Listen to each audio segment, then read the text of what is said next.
Good evening, America. This is your silver son speaking, Jonathan. Over 2 years and 6 months ago,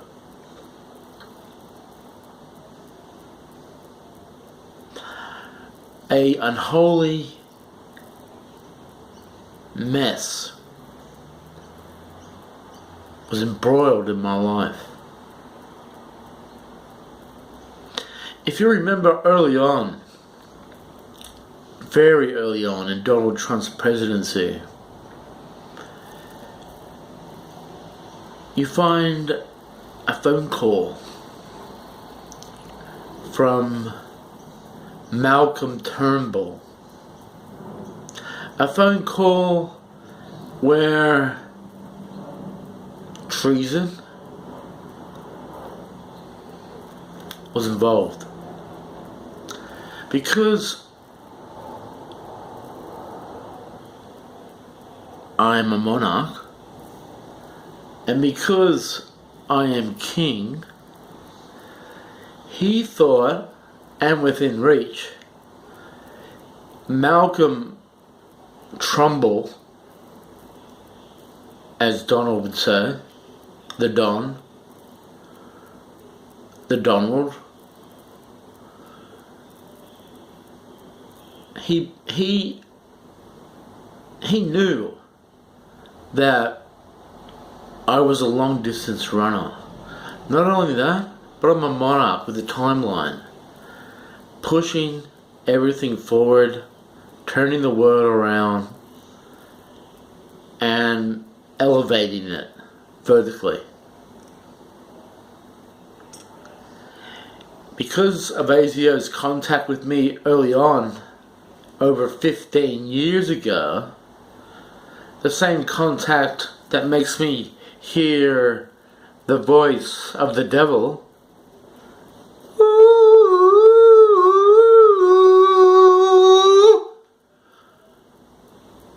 supposedly, he's a friend of mine.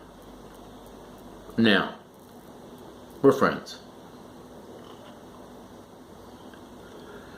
Well, the phone call played out, and from what I heard, Trumbull was talking in a Dino/Rhino dialect, a strange tongue to the Donald, and he would immediately ask the question, what is he referring to?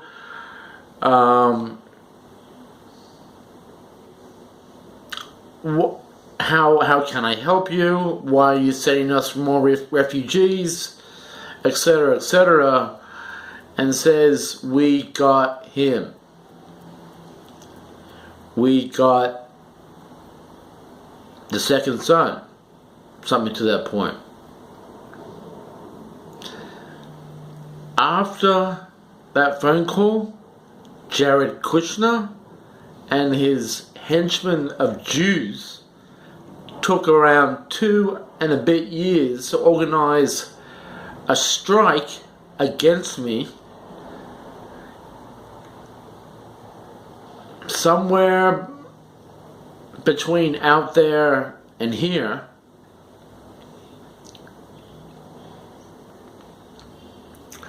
in order to neutralize me in fear, in order to defeat me, and in order to steal my divine right or to take it from me.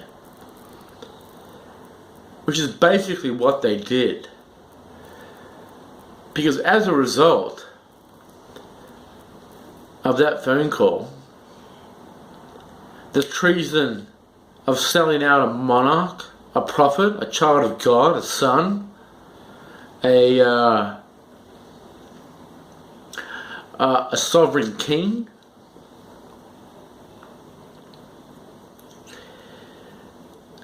around the time it happened, around the time of the Starfuck, that was the moment I lost my star seed, my star. You might think it's just a euphemism or a metaphor that celebrities get. Oh, they're a star. No. No, if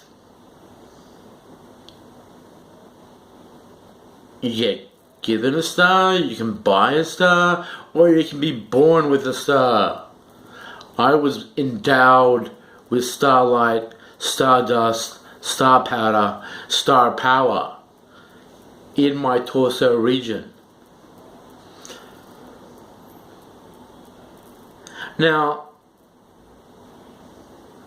everyone in the real world looked at my circumstance in July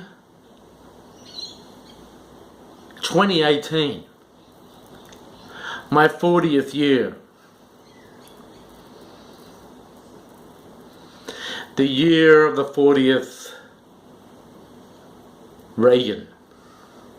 He was the 40th president. And in great honorable tribute, or dishonorable tribute, the Donald, acting in Ronald Reagan's good measure, starfucked me.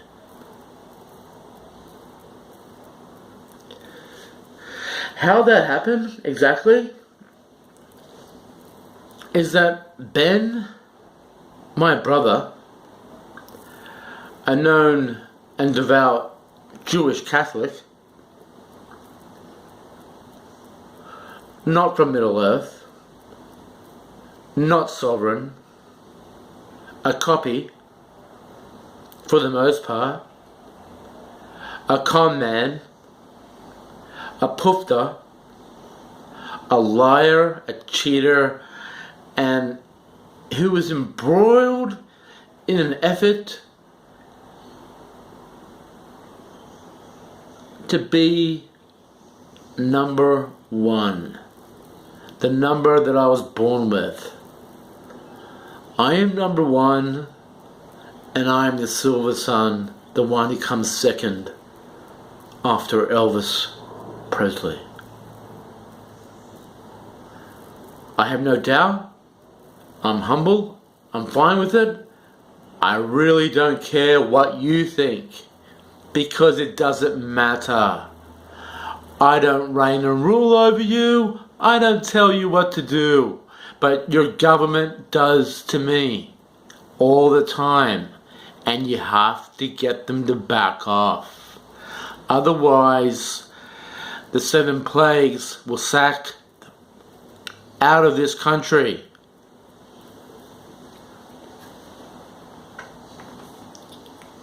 So, I was 40 years old, 2.5 years ago. It was July, and I am running madly around the North Shore, on the northern beaches, trying to lose the mother of doom that was over my house.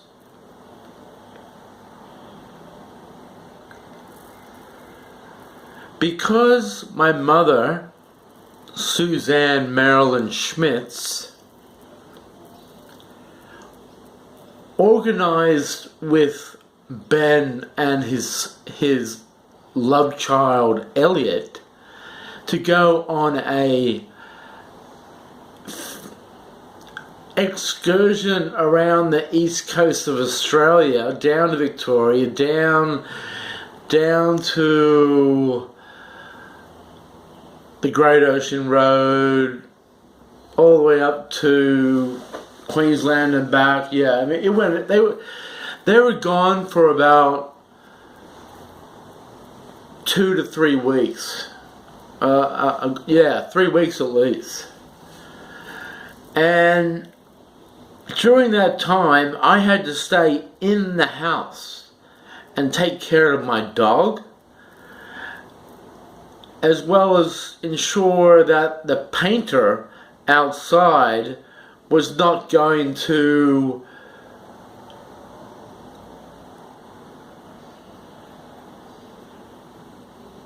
do anything dodgy, which was all that he was doing to me, pulling an operation on a daily basis inside my house.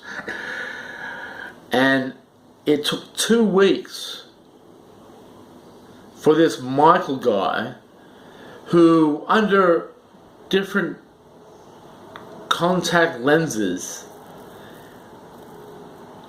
was deemed to be some type of Balrog from hell with painting skills.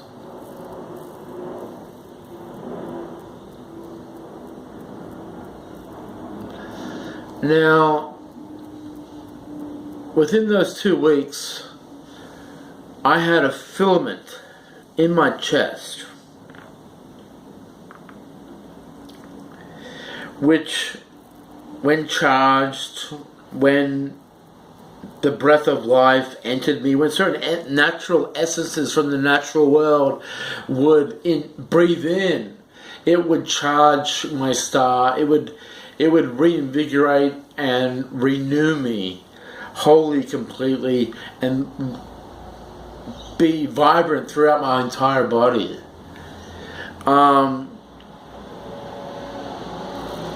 I had been in this country since I was 27. I was now 40.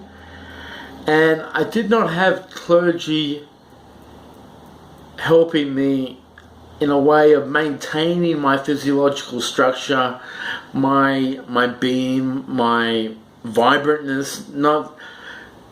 It really was. It was a sad case for me, and my star seed, my star.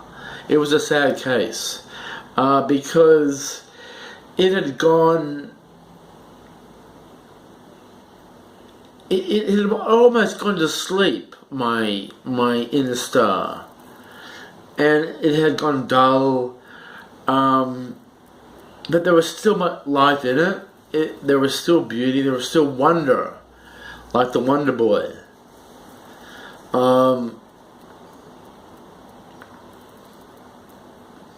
But during those 2 weeks, in July, the filament in my chest was manipulated and contorted, and certain toxin chemicals were kind of infused with it to try and kill it. I became acutely depressed in a matter of moments, and it doubled over, and people took it out and used it as an item to use in some ceremony to hex me, some type of voodoo probably. So that took about 2 weeks, and I realized that something really bad could happen in this house if I don't get out of here. So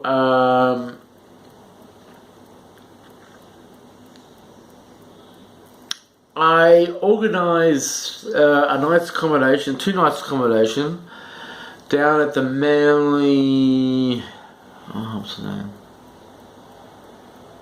The Manly Motel, which is on one street back from the main strip. It was probably up near Queenscliff, the Manly Motel, and I checked in there. I was very tired. All I wanted to do was go to sleep. I took my meds, and I passed out on the bed.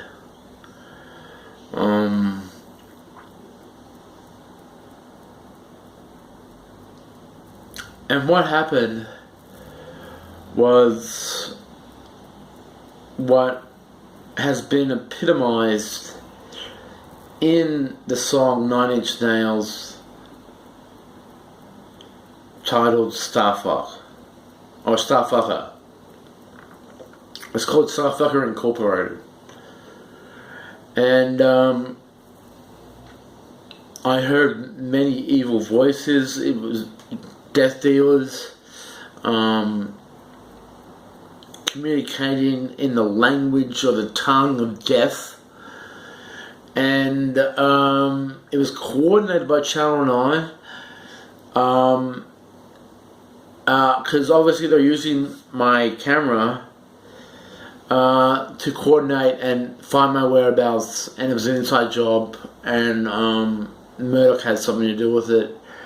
I don't know how much he knows, but he's going to find out pretty soon. And during that night, I was not high. I was not under the influence of drugs. But I was not alone in that room. And I lay down to rest. And I took my medication, and I hope all this evil shit would just pass overnight, and I could shift or beam or be relocated to a new place, a new dawn, to rise again and get on with my life. But that didn't happen. Something tragic and terrible happened, and something so evil, so heinous, that it didn't stop my progression. It didn't stop my evolution. It didn't stop my eagerness to fulfill my duties, my 65-year contract.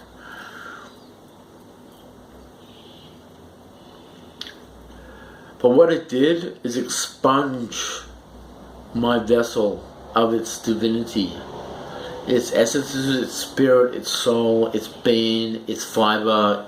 Everything that it was seemed to be taken that night when the Creator got inside my vessel, underneath my ribcage, and pressed the record button. And I can see myself looking internally from somewhere inside my head, and feeling my ribcage lifting up out of its casing and tearing the fiber cloth that I was wrapped with, the shawl,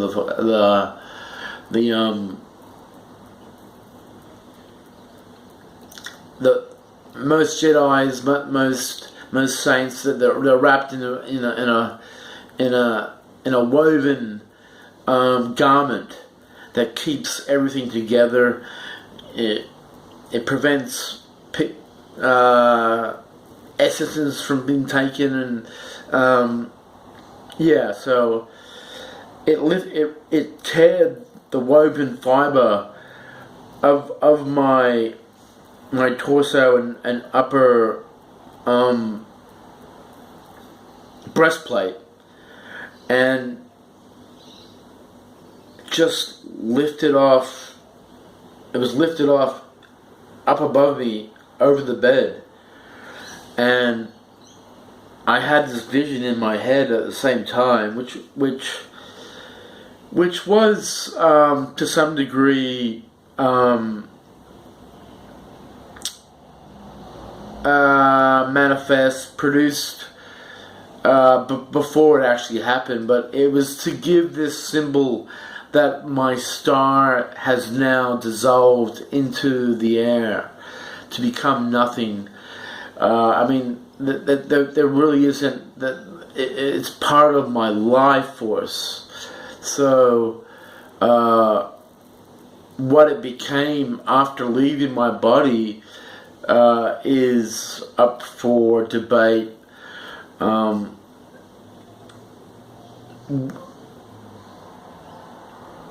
I was the life force for that star, and that my life was the force that kept it alive for that long, without being nourished, fed, breathed into with essences and stuff. But I could see in this vision that was being portrayed in my head that this blue scented star that had a red aura around it that was kind of bright. It just lifted off into the ceiling space and was never seen again. Now, Trump, this guy, this president, this Trump, was responsible for that. He wanted to stop me. He wanted to stop my timeline from warping these presidents in a presidential program that can be compressed strong as oak, and that can happen at warp to these presidents. This presidential program, hypothetically, has the power to weather these lands in America. These lands where these presidents live and reign in a repeated on loop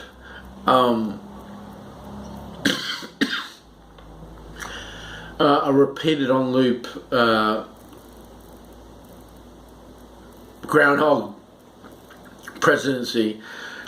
Day presidency, where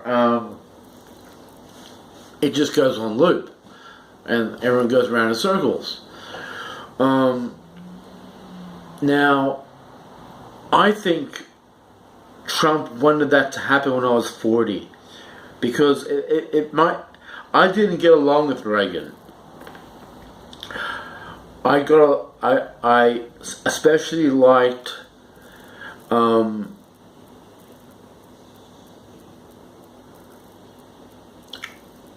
the First Lady. She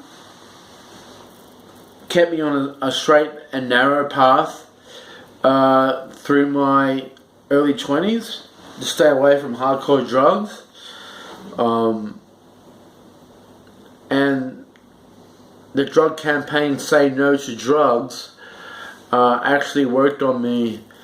It stopped me from doing MDMA or ecstasy. It stopped me from doing cocaine.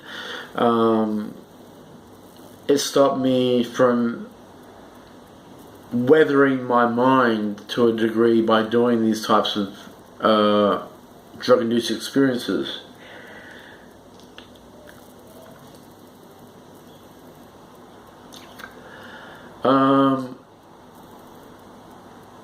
So Trump did that as an ode to the Reagan presidency. Reagan was a racist. He was into colors. He would call Africans monkeys.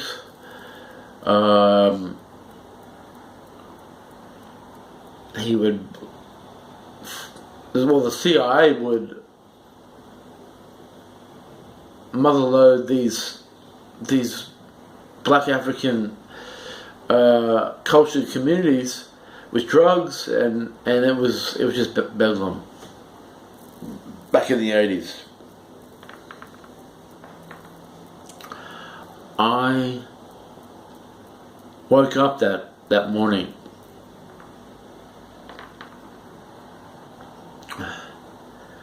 and I've never felt so drained, so empty, so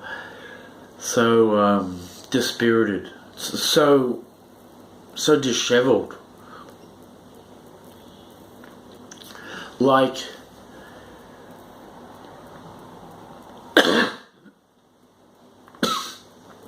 everything I was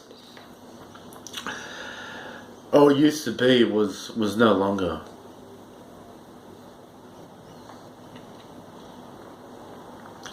And I had these remnants of these types of people in my head who were in charge, who were capable, who were on the run, who were trying to save what I was so it could last much longer than what was possible.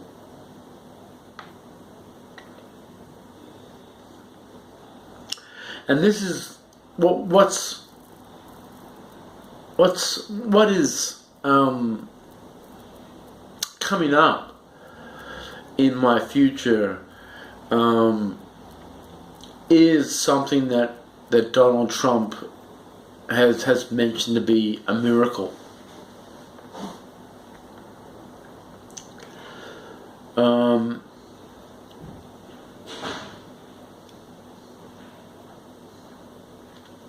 And Mr. Biden and his Jewish Democrats and Dark Lords have tried to kind of ingrain in me the disbelief that miracles can't happen.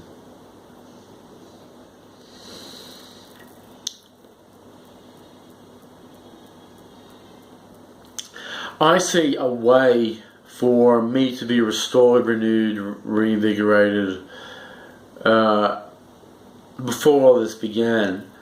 And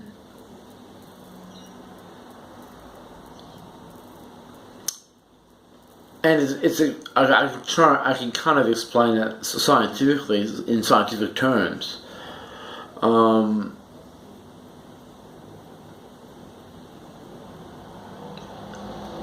But I mean, we really would have to have my timeline in sync, and I would have to be connected to it, and it would have to be powered by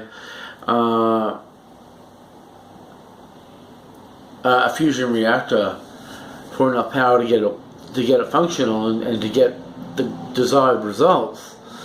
For me to be restored in a sense where these acts can be undone, and my undoing is being undone. It's the undoing the undone actions that my life's embroiled in.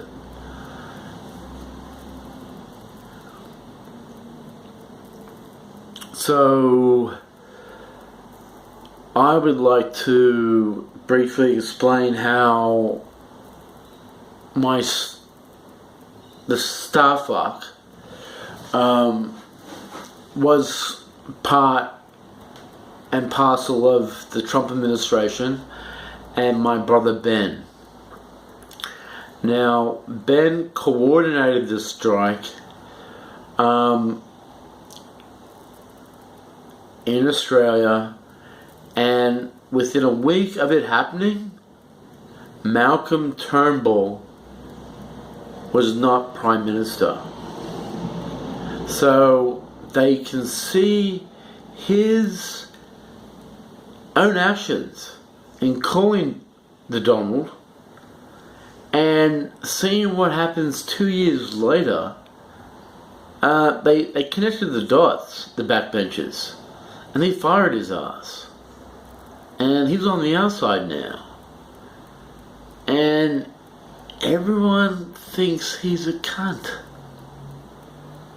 And I want him to go clinically insane. Because he screwed the fuck out of me.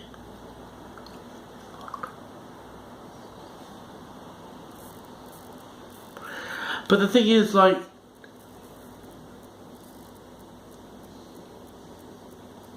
all this time,